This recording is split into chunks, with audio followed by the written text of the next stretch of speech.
Une cérémonie solennelle de clôture s'est tenue dans la chapelle Notre-Dame de l'Annonciation de l'archevêché de Rouen. Le dossier de béatification du père Jacques Hamel tient en 3 cartons contenant près de 12 000 pages. Ces cartons ont été scellés avec des cachets de cire afin d'en garantir l'intégrité.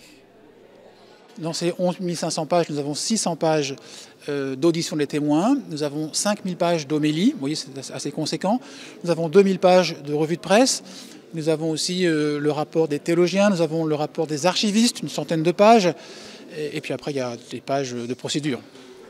La cérémonie s'est déroulée en présence du maire de Saint-Étienne-du-Rouvray, des témoins de l'assassinat ainsi que des 2 sœurs du prêtre.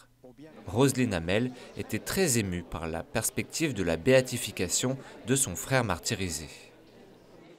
Oui, j'ai ressenti encore cette douleur très vive, mais tellement fière de l'honneur que l'on fait à mon frère pour le sacrifice de sa vie. Le tribunal ecclésiastique a donc bouclé une enquête minutieuse afin d'accélérer le processus de béatification ouvert il y a moins de 2 ans.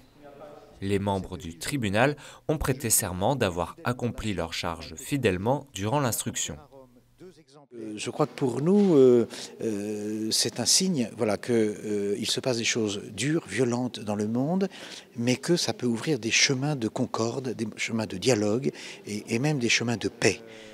Monseigneur Lebrun a indiqué qu'il portera lui-même les documents consignés dans l'enquête. Ils seront remis en avril au Vatican à la Congrégation pour la cause des saints chargée de poursuivre l'instruction.